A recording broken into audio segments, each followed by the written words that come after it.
أعوذ بالله من الشيطان الرجيم. بسم الله الرحمن الرحيم. والسماء والطارق وما أدراك ما الطارق النجم الثاقب إن كل نفس لما عليها حافظ فلينظر الإنسان مما خلق من ماء دافق يخرج من بين الصلب والترائب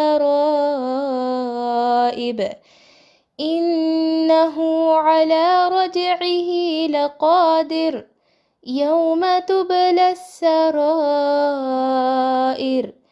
فما له من قوة ولا ناصر والسماء ذات الرجع والأرض ذات الصدع إنه لقول فصل وما هو بالهزل إنهم يكيدون كيدا وأكيد كيدا فمهل الكافرين أمهلهم رويدا۔ اللہ کے نام سے جو بے انتہا مہربان اور نہایت رحم کرنے والا ہے۔ قسم ہے آسمان کی اور اندھیرے میں روشن ہونے والے کی۔ تجھے معلوم بھی ہے کہ وہ رات کو نمودار ہونے والی چیز کیا ہے؟ وہ روشن ستارہ ہے۔ کوئی ایسا نہیں جس پر نگہبان فرشتہ نہ ہو۔ انسان کو دیکھنا چاہیے کہ وہ کس چیز سے پیدا کیا گیا ہے۔ وہ ایک اچھلتے پانی سے پیدا کیا گیا ہے جو پیٹھ اور سینے کے درمیان سے نکلتا ہے۔ بے شک وہ اسے پھیر لانے پر یقیناً قدرت رکھنے والا ہے۔ جس دن پوشیدہ بھیدوں کی جانچ پڑتال ہوگی تو نہ ہوگا اس کے پاس کچھ زور نہ مددگار۔ بارش والے آسمان کی قسم اور پھٹنے والے زمین کی قسم، بے شک یہ قرآن البتہ دو ٹوک فیصلہ کرنے والا کلام ہے۔ یہ ہنسی کی اور بے فائدہ بات نہیں، البتہ کافر داؤ گھات میں ہے۔ اور میں بھی ایک چال چل رہا ہوں، تو کافروں کو مہلت دے، انہیں چند دنوں تک چھوڑ دے۔ جزاک اللہ خیر۔ وانتی فجزاکم اللہ خیرا، بارک اللہ فیک۔ الحمد للہ رب العالمین والصلاة والسلام علی رسولہ الکریم، اما بعد فاعوذ باللہ من الشیطان الرجیم، بسم اللہ الرحمن الرحیم۔ قال رب اشرح لي صدری ویسر لي امری واحلل عقدۃ من لسانی یفقہوا قولی۔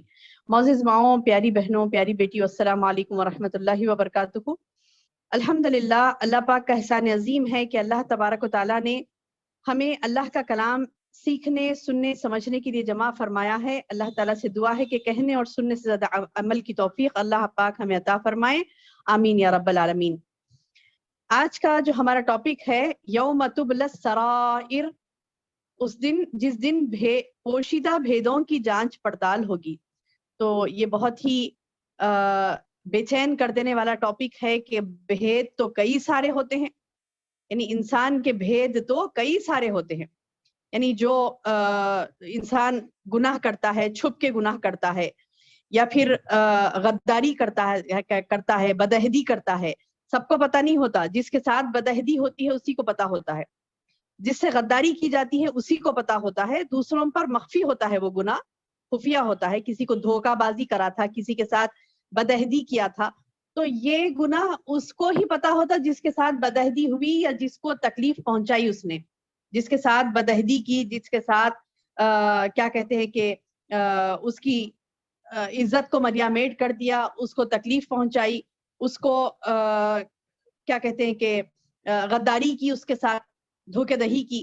تو یہ تمام چیزیں جو ہوتی ہیں وہ سب پر عیاں نہیں ہوتی، لیکن ایک وقت آئے گا کہ ایسے قسم کے تمام بھید جو انسان کے اندر تھے، چھپے ہوئے تھے، اور اس کا حسد، اس کی جلن جو اندر سے ہوتی نا، حسد تو دکھائی نہیں دیتی، سامنے تو میٹھی میٹھی باتیں کرتے ہیں، سامنے سے تو میٹھی میٹھی باتیں کرتے ہیں، لیکن جو اندر چھپا ہوا ہوتا ہے حسد، ایک مومن کو دوسرے مومن سے تو حسد نہیں ہو سکتا. تو اگر کسی کے پاس ہے حسد اور چھپایا ہوا ہے اس کو، اگر کسی کے پاس حسد ہے، اس نے اپنے ایمان کی تکمیل نہیں کی، اور اس کے ایمان کی تکمیل نہیں ہونے کی وجہ سے بظاہر تو وہ مومن دکھ رہا ہے، لیکن اس کے اندر جو حسد کی گندگی ہے تو وہ اس کا بھید ہے. وہ بھید کس دن آیا ہوگا؟ قیامت کے دن. تو ایسے کئی بھید ہیں میری بہنوں جو قیامت کے دن ان تمام بھیدوں کی اللہ جانچ پڑتال کرے گا. تو آج کا یہ ہمارا ٹاپک ہے جو کہ سورہ طارق میں آیا ہے. سورہ طارق میں اللہ سبحانہ و تعالیٰ نے جو ذکر کیا ہے یہاں پر، تو وہ انشاءاللہ آج ہم تمام سورت کو انشاءاللہ سورۃ الطارق کو سمجھنے کی کوشش کریں گے. اس کو سمجھنے سے پہلے میں ایک کیا کہتے ہیں کہ سورۃ الطارق کے بارے میں آپ کو بتا دوں. یہ سورۃ الطارق جو ہے وہ مکی سورت ہے، یعنی مکے میں نازل ہوئی. اور حضرت خالد عدوانی رضی اللہ عنہ کہتے ہیں کہ میں نے رسول اللہ صلی اللہ علیہ وسلم کو بازار ثقیف میں کمان یا لاٹھی کے سہارے پر کھڑے دیکھا. آپ ان کے پاس ان سے مدد حاصل کرنے کے لیے آئے تھے، تو میں نے وہاں آپ سے سورہ طارق سنی، میں نے اسے یاد کر لیا، حالانکہ میں ابھی مسلمان نہیں ہوا تھا. یعنی ان کو اتنی اچھی لگی وہ سورت کہ اللہ کے رسول صلی اللہ علیہ وسلم کے زبانی سن کر انہوں نے کیا کیا، اسے یاد کر لیا. جب وہ یعنی اسلام لائے، وہ کہتے ہیں کہ پھر مجھے اللہ نے اسلام سے نواز دیا اور اسلام کی حالت میں میں نے اسے پڑھا. یعنی 2 مرتبہ پڑھے وہ. کون؟ خالد عدوانی رضی اللہ عنہ. ایک مرتبہ جب وہ اللہ کے رسول صلی اللہ علیہ وسلم کی زبان مبارک سے سنے تھے اس سورت کو تو بہت پسند آئی اور اسے یاد کر لیا. پھر اسلام لانے کے بعد بھی انہوں نے اس کو پڑھا. حضرت معاذ رضی اللہ نے ایک مرتبہ مغرب اور ایک روایت کے مطابق عشاء کی نماز میں سورہ بقرہ پڑھی تو نبی صلی اللہ علیہ وسلم کو اطلاع ملی.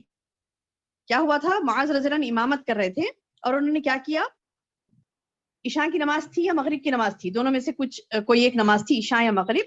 تو اس نماز میں انہوں نے کیا کیا، رکعت میں پوری سورۃ البقرہ پڑھ ڈالی. تو اللہ کے رسول صلی اللہ علیہ وسلم نے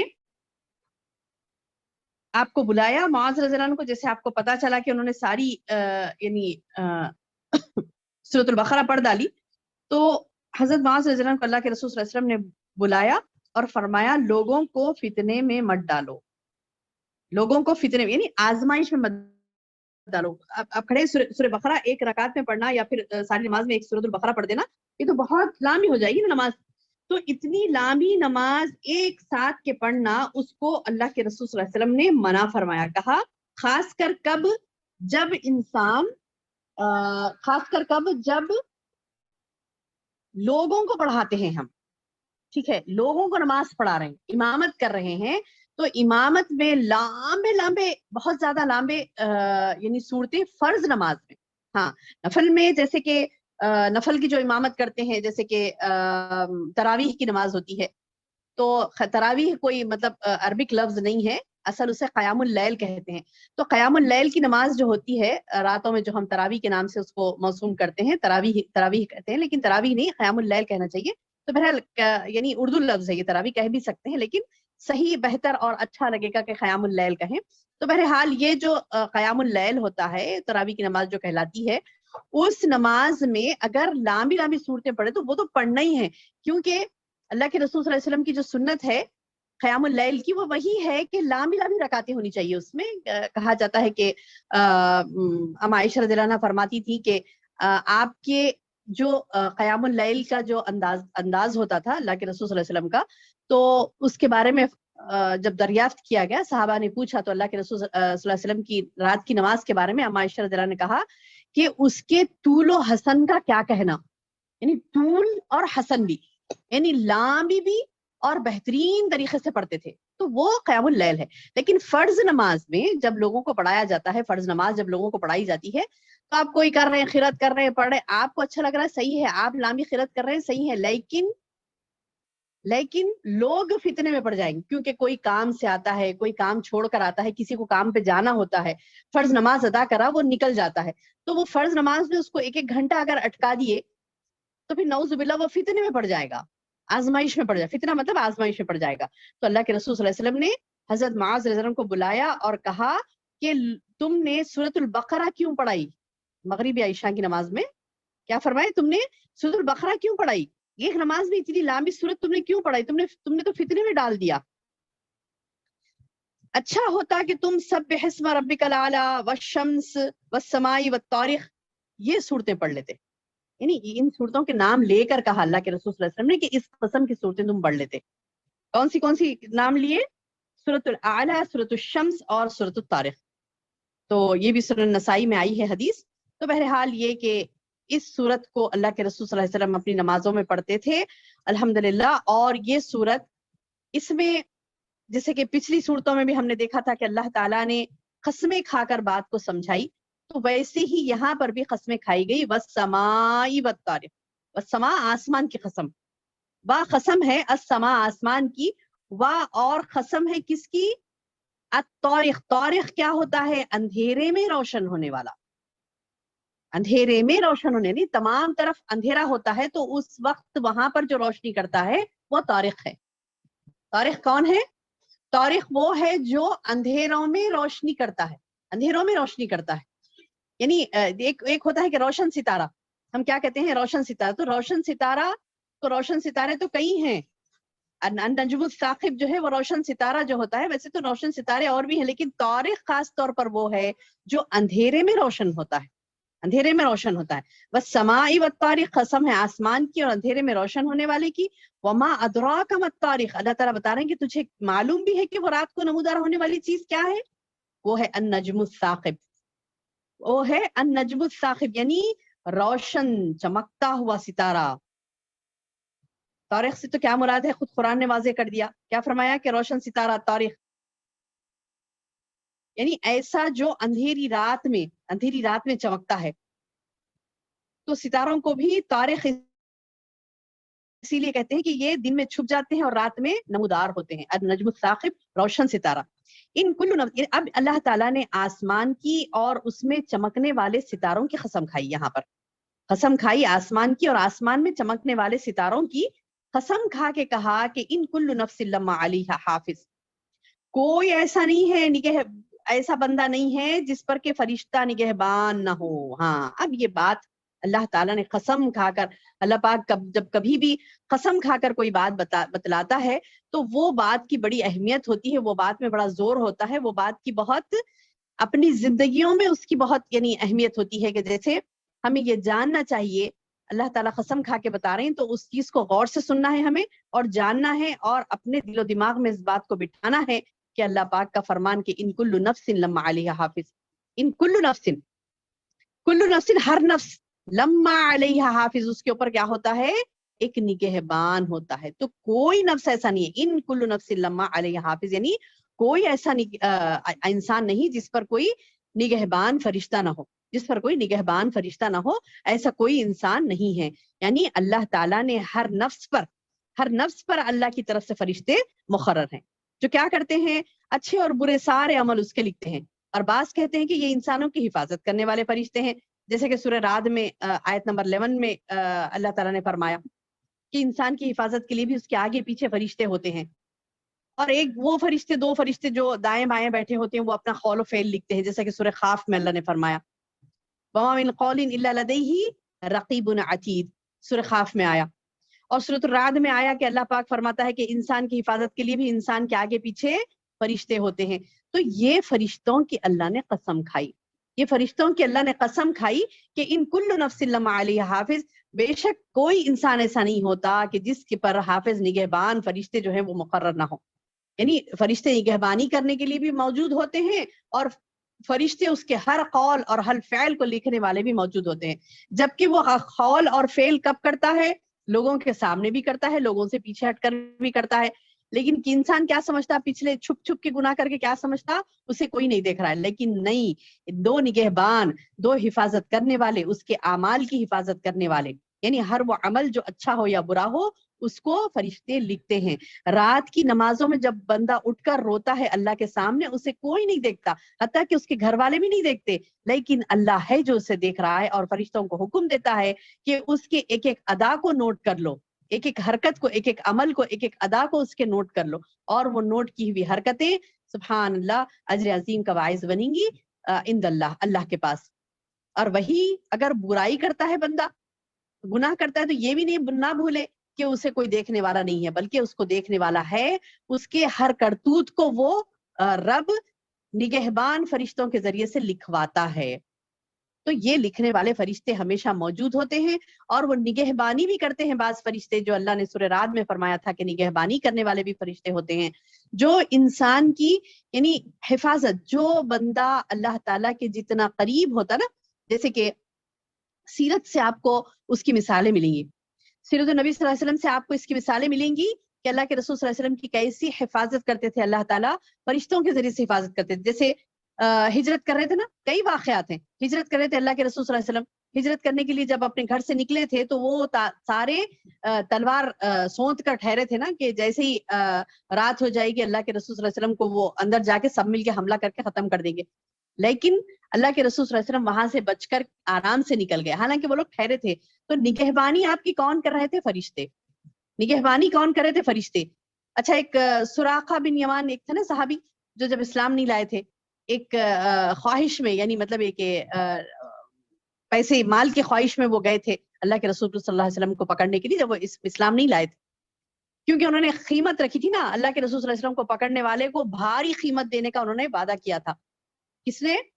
مکے کے جاہلوں نے، مکے کے جاہل مشرکوں نے، سرداروں نے کیا کیا تھا کہ اللہ کے رسول صلی اللہ علیہ وسلم کے اوپر انعام رکھا تھا کہ جو بھی پکڑ کر لائیں گے ان کے بھاری انعام دیا جائے گا. تو انعام کے لالچ میں وہ سراخا بھاگ رہے تھے ان کے پیچھے، لیکن سبحان اللہ، اللہ تعالیٰ نے بعد میں مشرف و اسلام کیا. اور اس کا واقعہ بھی ایسا آتا ہے کہ مطلب وہ جب جا رہے تھے اللہ کے رسول صلی اللہ علیہ وسلم سے بالکل قریب ہو گئے تھے، پکڑنے والے ہی تھے، تو ان کے اونٹ یا گھوڑا جس کے اوپر وہ بھاگ رہے تھے، وہ جانور کے پیر بار بار ریت میں دھس جا رہے تھے. حالانکہ وہ چلتا ہے ریت پر، اس کے پیر نہیں دھستے، لیکن وہ آپ دیکھ رہے تھے حضرت سراقہ رضی اللہ عنہ کے اس کے پیر بار بار اندر دھس رہے ہیں. تو یہ کس نے نگہبانی کی؟ فرشتوں نے. کس کے حکم سے؟ اللہ کے حکم سے. تو اللہ نے کہا نا کلو نفس لما علیہ حافظ، ہر نفس پر میں حفاظت کرنے والے کو متعین کرتا ہوں. تو ہر ایک کے الگ الگ انداز ہوتے ہیں. کوئی حفاظت کرنے والا فرشتہ وہ ہوتا ہے جو بندے کی ایسی حفاظت کرتا ہے کہ اس کی کیا کہتے ہیں کہ دشمنوں سے اس کو بچاتا ہے، وہ فرشتہ اللہ کے حکم سے. کس کے لیے ہوتا ہے یہ؟ وہ جو اللہ کے قریب ہوتا ہے، اور اللہ کے جو جتنے زیادہ قریب ہوتا ہے اللہ تعالیٰ اس کا اتنی زیادہ حفاظت کرنے والا بن جاتا ہے. اللہ نے کہا نا کہ احفظ اللہ یحفظک، تم اللہ کے دین کی حفاظت کرو وہ تمہاری حفاظت کرے گا. تو اللہ نے تو سب کے لیے حفاظت کرنے والے مقرر کیے ہیں. کئی ایسے لوگ ہیں جو حادثات سے بچ جاتے ہیں، فلاں چیز سے بچ جاتے ہیں، فلاں چیز سے بچ جاتے ہیں، فلاں ایک مارنے والا تھا لیکن کہتے ہیں نا مارنے والے سے بچانے والا بڑا ہوتا ہے، تو اللہ نے بچا لیا. تو یہ تو مطلب ہندو، مسلمان، کرسچن ہو، مسلم ہو، غیر مسلم ہو، سبھی اس میں شامل ہیں کہ اللہ ہر ایک کی حفاظت کرتا ہے. لیکن اللہ اپنے نیک بندوں کی بدرجہ اولا حفاظت کرتا ہے، بہت زیادہ حفاظت کرتا ہے. جیسے کہ حدیث سے ثابت ہے، حدیث قدسی ہے یہ، کہ اللہ کے رسول صلی اللہ علیہ وسلم نے فرمایا، اللہ تعالیٰ فرماتا ہے احفظ اللہ یحفظک، احفظ اللہ یحفظک، تم اللہ کے دین کی حفاظت کرو اللہ تمہاری حفاظت کرے گا. تو سبحان اللہ، وہ مثالیں اللہ کے دین کی حفاظت کرنے میں سب میں آگے بڑھ کر جو شخصیت ہمیں ملتی ہے، اپنی زندگیوں کو ٹٹولیں، اپنی سیرت کو یعنی تاریخ اسلام کو اٹھا کر دیکھیں، تو ایسے اللہ کے رسول صلی اللہ علیہ وسلم کے امتیوں میں سے ایسے کئی بندے گزرے، اللہ کے بندے کئی ایسے گزرے امت محمدیہ میں سے جو اللہ کے رسول صلی اللہ علیہ وسلم کی سنتوں پر عمل کیے. جیسا کہ اللہ کے رسول صلی اللہ علیہ وسلم نے دین کی حفاظت کی تھی تو ان کی بدرجہ اولا حفاظت ہوئی. جیسے میں نے ابھی ہجرت کے 2 واقعات آپ کے سامنے رکھے، ہجرت کے 2 واقعات آپ کے سامنے رکھے. اسی طرح سے اور بھی کئی یعنی اللہ والے گزرے ہیں. صحابہ کو لے لیجئے، صحابہ کے بعد کی نسلیں بھی جو تھی، تابعین تھے، تبعی تابعین تھے، اللہ کے دین کو قائم کرنے والے، اسلامی حکومتوں کو قائم کرنے والے، ایسے کئی خلیفہ گزرے، ایسے کئی بزرگان دین گزرے جو اللہ کے دین کی حفاظت کے لیے اٹھ کھڑے ہوئے تھے. تو اللہ تعالیٰ نے خاص ان کی حفاظت کی، کیونکہ اللہ کا وعدہ ہے کہ احفظ اللہ یحفظک، تم میرے دین کی حفاظت کے لیے اٹھ کھڑے ہو میں تمہاری حفاظت کروں گا. تو وہ حفاظت تو سبحان اللہ بہترین حفاظت ہے. اللہم آتنا یا ربی، اے ہمارے رب، ہم دعا کریں گے اللہ تعالیٰ سے کہ اے ہمارے رب ہمیں وہ حفاظت جو اللہ تعالیٰ خاص اپنی بندوں کی کرتا ہے، جو اللہ کے دین کی حفاظت کرتے ہیں، اللہ ہم کو ان میں سے بنا دے، ہماری نسلوں کو ان میں سے بنا دے. آمین یا رب العالمین. ان کل نفس لما علیہ حافظ کا تو آپ نے سمجھ گیا ترجمہ کہ کوئی ایسا نہیں جس پر نگہبان فرشتہ نہ ہو، یعنی اللہ تعالیٰ اس پر نگہبان فرشتے کو رکھتے ہیں۔ اب انسان کو اللہ تعالیٰ اس کی حقیقت بتا رہے، انسان نہ لاپرواہ ہو جاتا نا، کیا سمجھتا اپنے آپ کو غنی سمجھتا نا، پچھلے آیتوں میں ہم نے پڑھا تھا نا، فاغنا، پس وہ اپنے آپ کو کیا کیا، مستغنا کر لیا، یعنی اپنے آپ کو بڑا سمجھتا ہے کہ اس کو کوئی دیکھ ہی نہیں رہا ہے، وہ بڑا لاپرواہ بن جاتا ہے۔ تو اس کی لاپرواہی پر اللہ نے کہا نا کہ وہ اپنے آپ کو بڑا لاپرواہ سمجھتا ہے، اس کو ایسے سمجھتا ہے کہ کوئی دیکھ رہا ہی نہیں، ایسے سمجھتا وہ کہ کوئی اسے دیکھ ہی نہیں رہا ہے، مستغنا ہو جاتا ہے۔ تو اللہ تعالیٰ بتا رہی کہ فَلْيَنْظُرِ الْإِنسَانُ مِمَّا خُلِقَ، پس لی چاہیے کہ ینظرو دیکھے، فَلْيَنْظُرِ الْإِنسَانُ، بس چاہیے کہ انسان نظر ڈالے، مما خلق، کیا چیز سے پیدائش ہوئی اس کی، یعنی یہ نہیں سمجھے کہ میں بہت بڑا، یعنی جب ہوتا تھا نا اپنے آپ کو پاکیزہ، اپنے آپ کو بہت بڑا، اپنے آپ کو میں ہی سب کچھ ہوں سمجھنے لگتا نا، تو اللہ تعالیٰ بتا رہی بھول مت تو اس چیز کو کہ تو خلق من ماء دافق، خلق تو پیدا کیا گیا انسان من ماء دافق، وہ پیدا کیا کس سے، ایک اچھلتے ہوئے پانی سے پیدا کیا گیا، یخرج من بین الصلب والترائب، جو پیٹھ اور سینے کے درمیان سے نکلتا ہے، ایسا پانی جو انسان کے اندر ہوتا ہے، جو پیٹھ اور سینے کے درمیان سے نکلتا ہے، اس پانی سے انسان کی پیدائش ہوتی ہے۔ تو اللہ تعالیٰ بتا رہی کہ ایک حقیر پانی سے تجھے پیدا کیا گیا اور تو بڑا اپنے آپ کو بہت ہی کیا کہتے ہیں کہ پاکیزگی والا، بہت بڑائی والا سمجھتا، نعوذ باللہ، نہیں، اور کیا کرتا، گناہ پہ گناہ کرتا اور سمجھتا کہ اسے کوئی دیکھ نہیں رہا۔ تو اللہ تعالیٰ بتا رہے ہیں کہ تو دیکھے، انسان حماقت نہیں کرے، دیکھے کہ وہ کس چیز سے پیدا کیا گیا، اور اللہ تعالیٰ بتا رہے ہیں نہ صرف پیدا کرنا اس کے ذمے ہے بلکہ انہو علی رجعہ لقادر، بے شک وہ اس کے لوٹانے پر بھی قدرت رکھتا ہے، یعنی ایسا نہیں ہے کہ اللہ تعالیٰ نے ایک مرتبہ پیدا کر دیا خلاص اب جو چاہے بندہ جو من میں آئے وہ کرے، نہیں، اللہ تعالیٰ بتا رہے ہیں کہ میں انہو بے شک وہ علی رجعہ، اس کو لوٹانے پر بھی لقادر، البتہ ضرور قدرت رکھتا ہے۔ کس دن لوٹائے گا وہ قیامت کا دن ہوگا۔ انسان کے پاس تو خود طاقت نہیں ہے کہ وہ دوبارہ دنیا میں آ سکے، نہیں، خود انسان کے پاس اتنی قوت نہیں ہے کہ وہ دوبارہ پیدا ہو سکے، نہ اللہ کے عذاب سے بچنے کی اسے طاقت ہے، بلکہ اللہ تعالیٰ اس کو بتا رہے ہیں کہ میں نے ہی تجھے پیدا کیا، میں نے ہی تجھے زندگی بخشی، پھر تجھے لوٹاؤں گا، لوٹانے والا بھی پورا قادر ہے، قدرت رکھتا ہے اللہ تعالیٰ، اور کس دن لوٹائے گا، جس دن، یوم، اس دن تبل السرائر، اس دن پوشیدہ بھیدوں کی جانچ پڑتال ہوگی، یعنی ظاہر ہو جائیں گے تمام بھید، کیونکہ اسی کے اوپر جزا سزا ہے نا، جو بھی بھید ہے، جیسے میں نے آپ کو پہلی کہا تھا درس کی شروعات میں کہ بھید وہ ہیں جو مطلب انسان کسی سے بدعہدی کرتا ہے، کسی سے وعدہ خلافی کرتا ہے، کسی کو دھوکہ دیتا ہے، کسی کو اذیت پہنچاتا ہے، کسی کو کوئی نقصان پہنچا دیتا ہے، اور وہ جس سے بدعہدی اس نے کی، جس کو نقصان پہنچایا،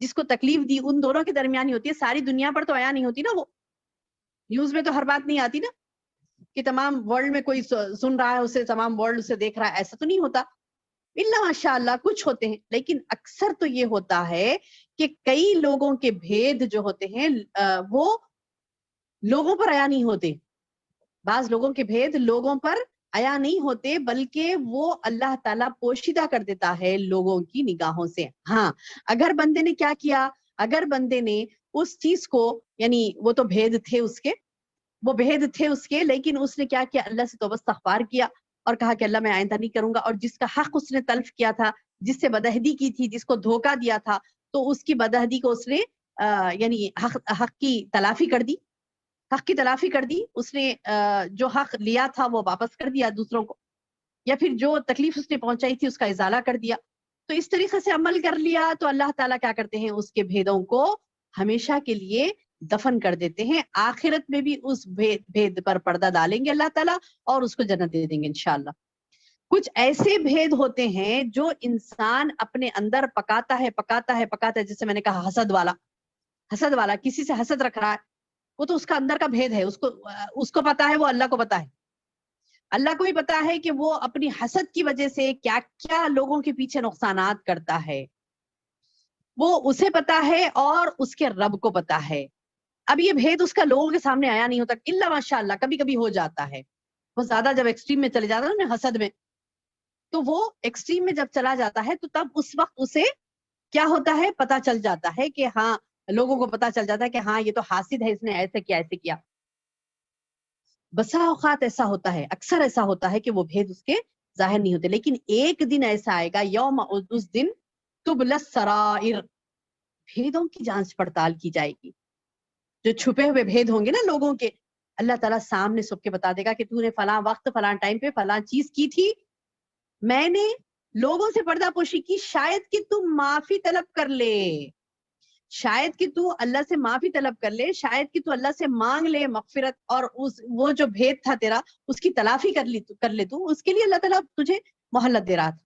لیکن اللہ کہے گا تو اپنی اس مہلت سے تو نے فائدہ نہیں اٹھایا, فائدہ نہیں اٹھایا اس مہلت سے. کیا کیا الٹا, مہلت سے فائدہ اٹھانے کے بجائے کیا کیا, اور شیر بن گیا, چلو اب تو کوئی مجھے نہیں دیکھ رہا ہے, اور گناہ کرنا اور گناہ کرنا اور گناہ. اب یہ کرتے کرتے اس کا حالت یہ ہو گئی کہ بھیدوں کا انبار اس کے پاس لگ گیا, اور اس نے توبہ نہیں کی, اس کی تلافی نہیں کی ان بھیدوں کی. تو خیام امام اللہ کیا ہوگا, اللہ کے سامنے جب وہ ٹھہرے گا تو اس وقت وہ جانچ پڑتال ہوگی اس کے بھیدوں کی. یوم تبل السرائر, اس دن پیش پوشیدہ بھیدوں کی جانچ پڑتال ہوگی. اللہم احفظنا, اللہ محفوظ رکھے ہمیں کہ ہمارے کوئی بھید, یعنی انسان کوئی بھید سے خالی نہیں ہوتا میری بہنوں. ہر انسان کے ہاں کچھ نہ کچھ ہوتا ہے جو وہ گناہ کرتا ہے, لوگوں پر آیا نہیں ہوتا, اور وہ رب اور اس کے بیچ میں ہوتا ہے. تو دعائیں کریں, استغفار کریں, اور ایسے بھید جو دعائیں کریں, استغفار کریں, اور ایسے بھید جو لوگوں پر آیا نہیں ہوئے تھے پہلے ہی انہوں نے کیا کیا کہ اپنے رب سے مغفرت طلب کر دی, اور جو جس کے کیا کہتے ہیں کہ حق تلفی ہوئی تھی کسی سے, کسی کا مطلب اس کی تلافی کر لی, اس بھید کی تلافی کر لی تو وہ بچ گیا. تو میری بہنوں آج ہم اپنے بھیدوں کو خود ٹٹول کر دیکھیں, قبل اس کے کہ وہ نوبت آئے کہ بھیدوں کی جانچ پڑتال سارے لوگوں کے سامنے, سارے بنی آدم کے سامنے, اتنے کروڑوں انسانوں کے سامنے بے عزتی ہونے سے پہلے آج خود ہم اپنا محاسبہ کریں, آج خود اب ہم اپنا محاسبہ کریں, دیکھیں کہ ہمارے اندر کون سے بھید ہیں جو لوگوں پر آیا نہیں ہوئے, اندرونی ہیں, لوگوں پر آیا نہیں ہوئے. تو قبل از وقت توبہ کر لیں. قبل از وقت یعنی موت کے آنے سے پہلے, قبل از وقت یعنی موت کے آنے سے پہلے فوری توبہ. یعنی میں نہیں جانتی کہ میری موت کب ہونے والی, آپ نہیں جانتی کہ آپ کی موت کب آنے والی.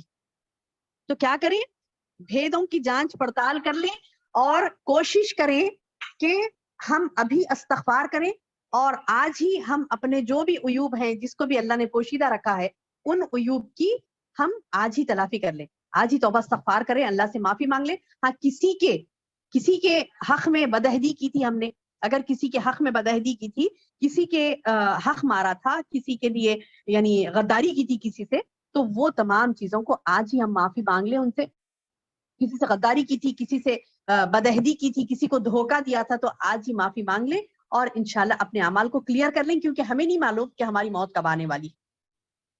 اگر حقوق اللہ سے تعلق ہے اس کا تو اللہ سے معافی طلب کریں, اگر ان بھیدوں کا حقوق العباد سے تعلق ہے, بندوں سے تعلق ہے, تو ان سے بھی اپنا معاملہ کلیئر کر لیں, تاکہ آخرت میں جو اللہ تعالیٰ جو ہم کو آج ہی اس کا وہ پیپر آؤٹ ہو گیا جو کوسچن ہونے والا ہے, جو بے عزتی ہونے والی ہے نا, کوسچن بھی نہیں, یہ تو کوسچن بھی نہیں, ڈائریکٹ بے عزتی ہے, یعنی لوگوں کے سامنے اللہ تعالیٰ بھیدوں کی جانچ پڑتال کرے گا. تو وہ خطرناک لمحات آنے سے پہلے, وہ بڑی قسم کی بے عزتی سے پہلے ہم کیا کریں, یہیں پر اس کی حق تلفی جو تلف کر لیں, اس کو تلف کر لیں. مطلب یہ کہ وہ گناہ کی معافی, اگر وہ گناہ اللہ سے تعلق تھا تو اللہ سے معافی مانگ لیں, اگر وہ گناہ بندوں سے تعلق تھا تو پھر بندوں سے معافی مانگ لیں, اور یہ عہد کریں کہ آئندہ نہیں کریں گے.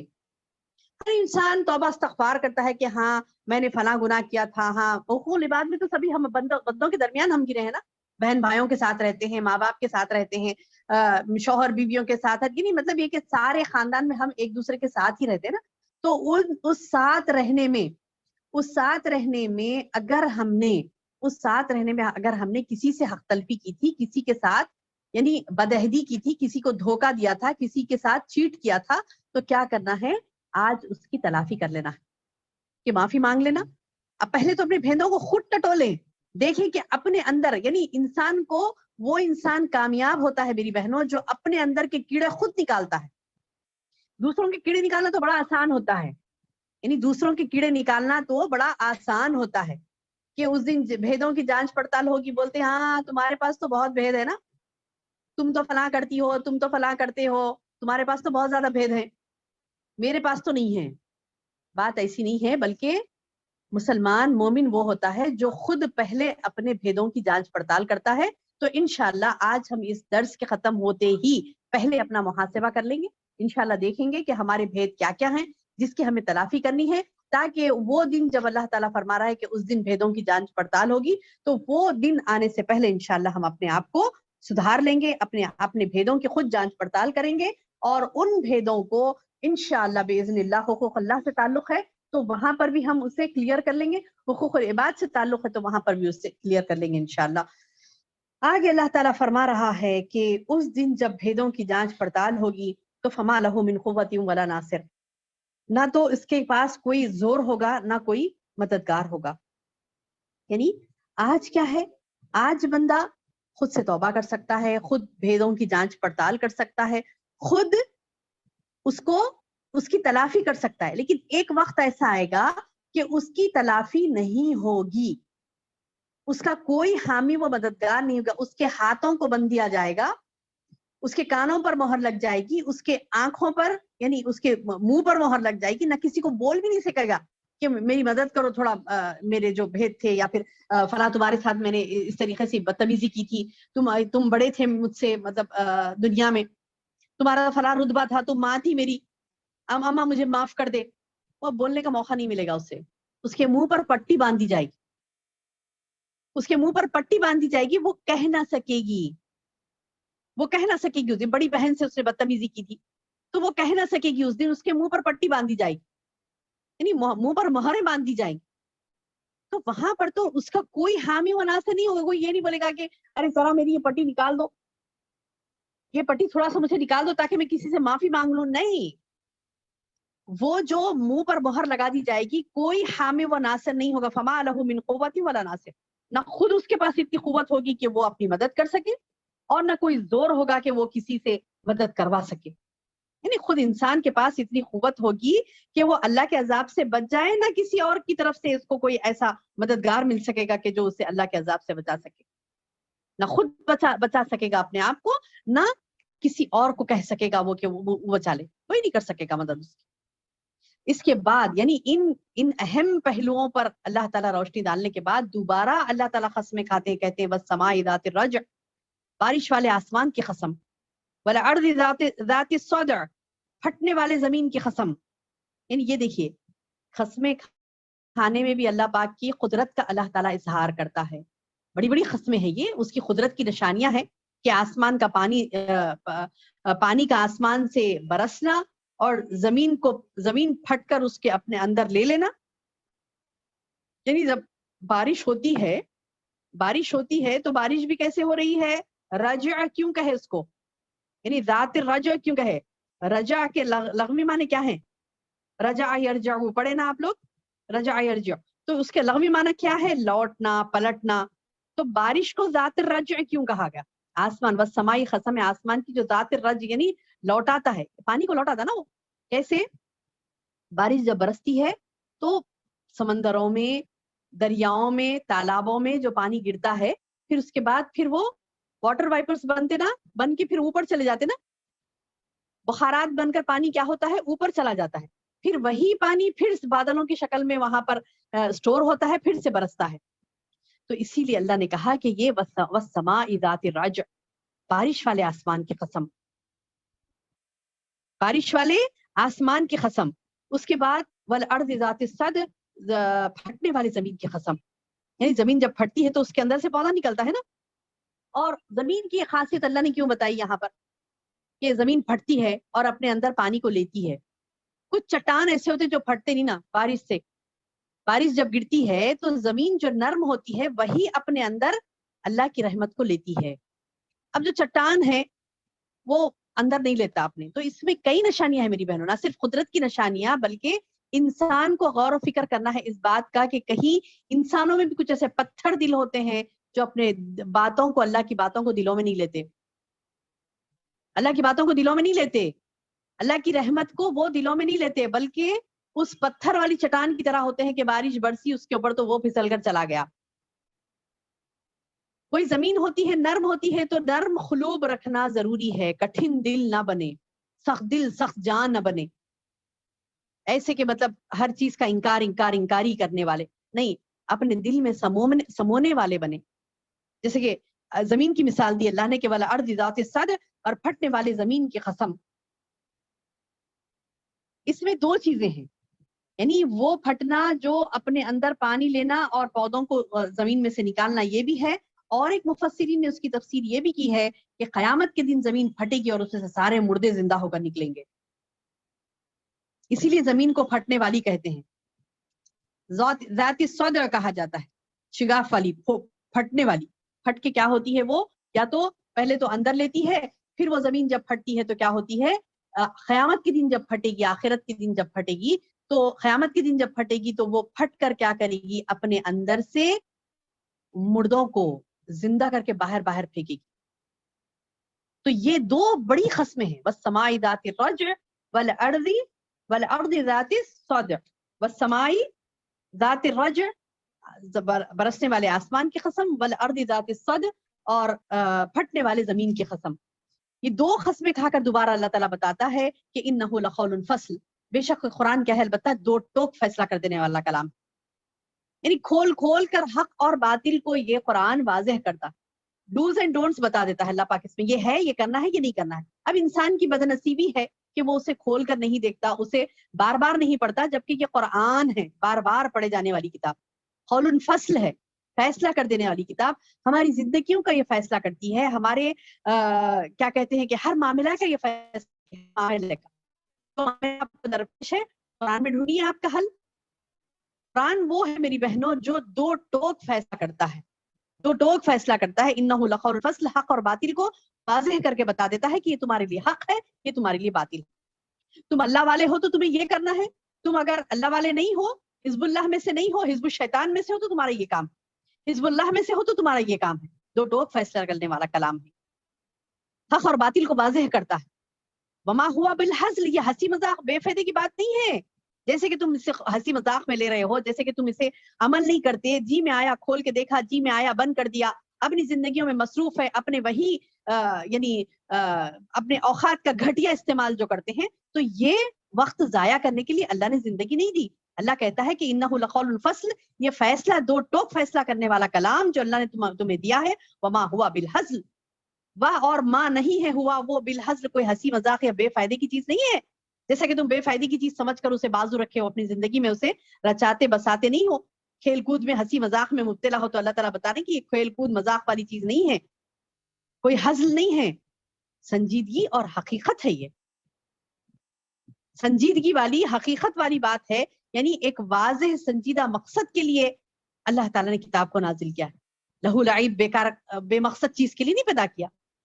تو اللہ تعالیٰ بتا رہے کہ اس کو بے مقصد بے فائدہ نہیں سمجھو، بلکہ یہ کلام ہماری زندگیوں میں رچا بسا دینا چاہیے۔ ہمیں دعا کریں اللہ سے، تڑپ کر دعا کریں میری بہنوں، ایسے نہیں کہ مطلب ہاں ہمیں پڑھنا ہے، روزانہ پڑھنا ہے، کچھ نہ کچھ تو مجھے لینی ہے قرآن سے، ایسے نہیں، بلکہ اللہ سے تڑپ کے مانگیں، تڑپ کے دعائیں کریں، اللہم اہدنا، اللہم اہدنا، اللہ مجھے ہدایت دے یا رب، اللہ مجھے قرآن والی بنا دے، ہے نا، دعا کرتے نا، نور قلبی وجعل، اور بنا دے نور قلبی، اللہ میرے قلب کا اسے نور بنا دے، دعائیں کریں۔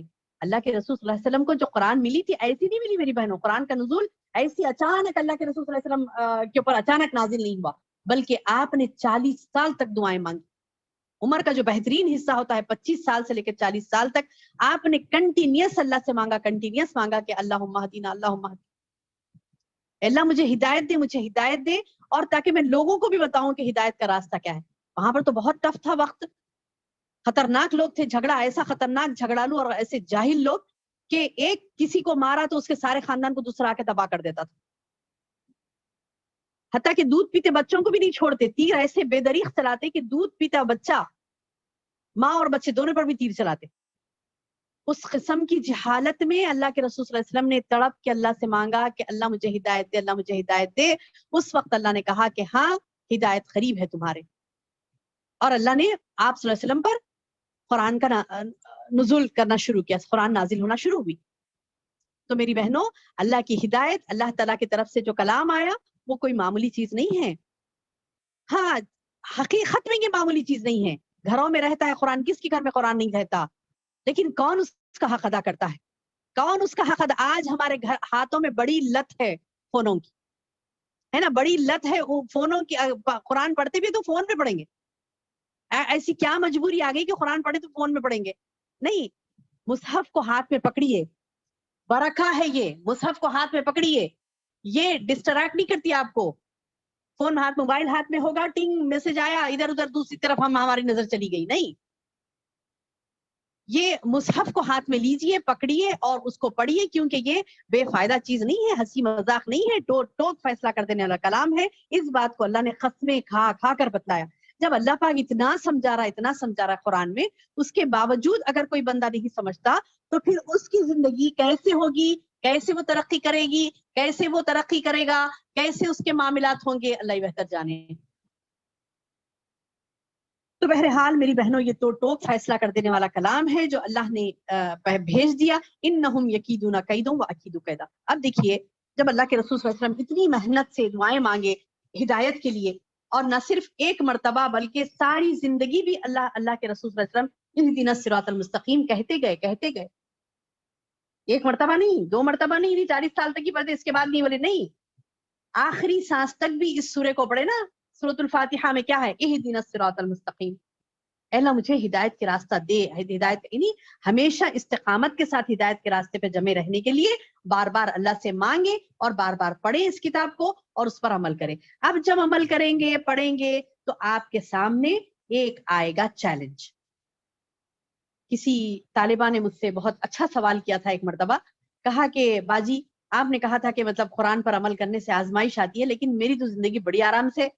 آپ نے کہا کہ مومن کو آزمائش ہوتی ہے.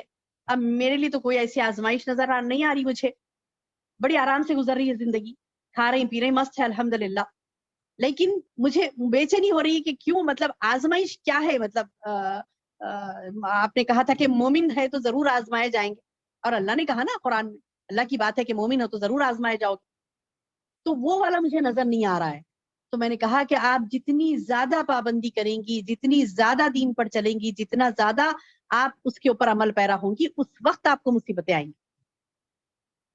اور نہ صرف عمل کرنے پر بلکہ دوسروں کو بولنا جب شروع کریں گے تو لوگ آپ کے خلاف چالیں چلیں گے، لوگ آپ کے خلاف ہو جائیں گے، چیلنجز آپ کو برداشت کرنا پڑے گا. تو وہاں آپ کی آزمائش شروع ہو جائے گی. خود عمل کرنے میں تو شیطان آپ کے ساتھ خوب کوشش کرتا ہے. اب جب آپ نے شیطان کو بھی ہرا دیا، ٹھیک ہے، آپ نے شیطان کو بھی ہرا دیا، پرفیکٹ بن گئی الحمدللہ. پورے جو قرآن کے جو احکامات ہیں، جو حقوق العباد ہیں، اللہ سے تعلق جو ہے حقوق کا، اس حقوق کو آپ ادا کر رہی ہیں. بندوں سے جو تعلق ہے ان حقوق کو بھی آپ بہتر ادا کر رہی ہیں. اب چیلنج آپ کے لیے ہے کہ اب آپ یہاں کے پرفیکشن سے باہر نکل کر آپ کو کیا کرنا ہے؟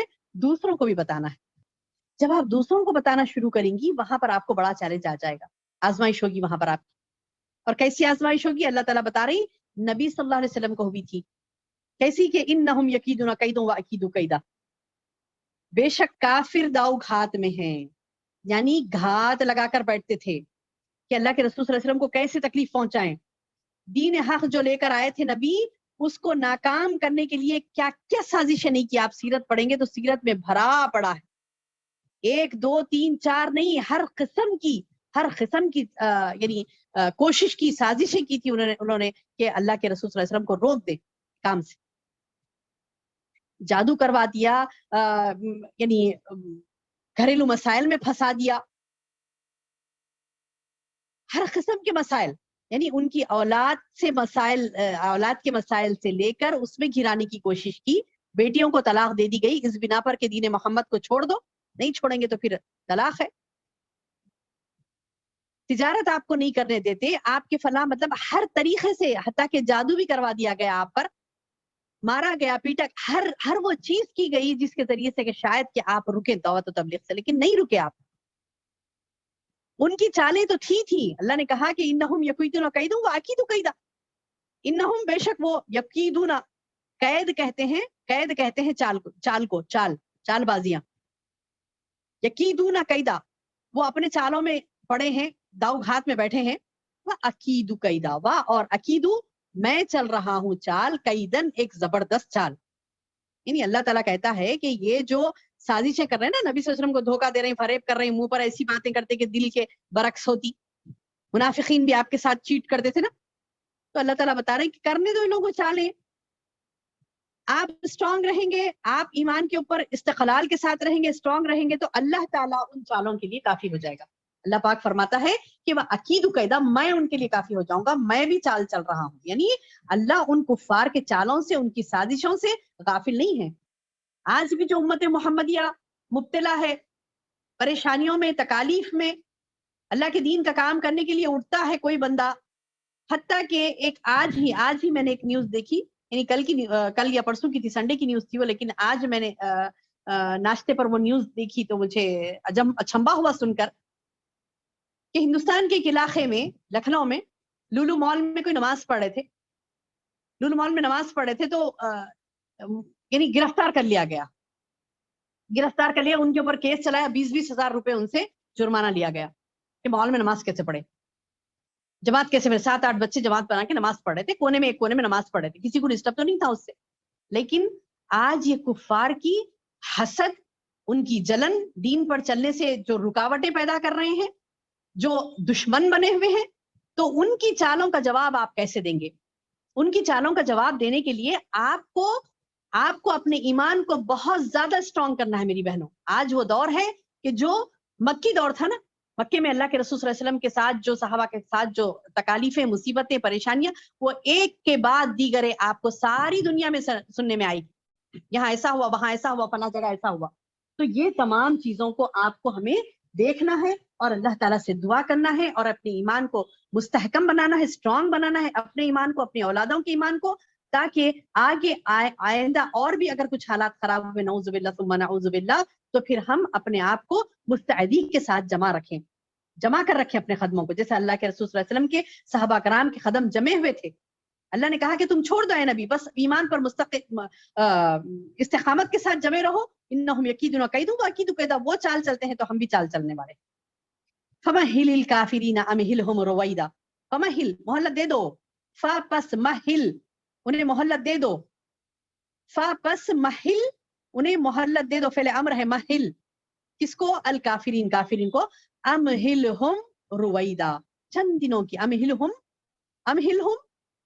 ان کو مہلت دے دو، کتنا؟ رویدا یعنی چند دنوں کے لیے، یعنی چند دنوں کے لیے ان کو چھوڑ دیجئے، چند دنوں کے لیے ان کو مہلت دے دیجئے.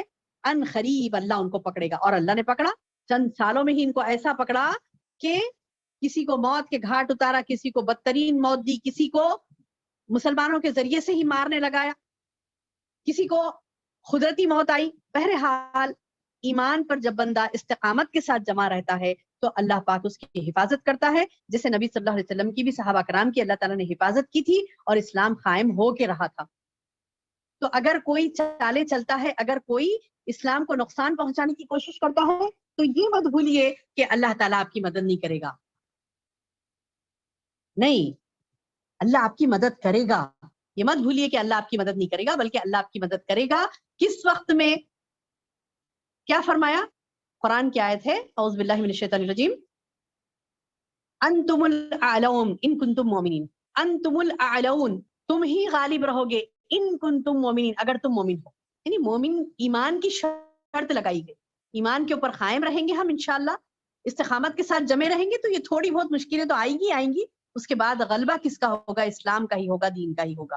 تو اللہ تعالیٰ سے دعا ہے کہ اللہ تعالیٰ ہمیں اور ہماری نسلوں کو ایمان پر استقامت کے ساتھ جمع دے، اور اللہ تعالیٰ ہم سے یہ کام لے لے کہ ہم دنیا اور آخرت پہ بے حد کامیابیاں اور فلاح و بہبودیاں ہمیں نصیب ہوں. اور اللہ تعالیٰ سے دعا ہے کہ اللہ تعالیٰ ہمیں قرآن کو سمجھنے والا، قرآن پر عمل کرنے والا، اور قرآن سے ہماری زندگیوں کا تعلق جوڑ دے، اور اللہ تعالیٰ سے دعا ہے کہ اللہ تعالیٰ ہمیں اس قرآن کے ذریعے سے عزت نصیب فرما، اور اللہ تعالیٰ سے دعا ہے کہ اللہ تعالیٰ ہمیں کہنے اور سننے سے زیادہ عمل کی توفیق عطا فرما.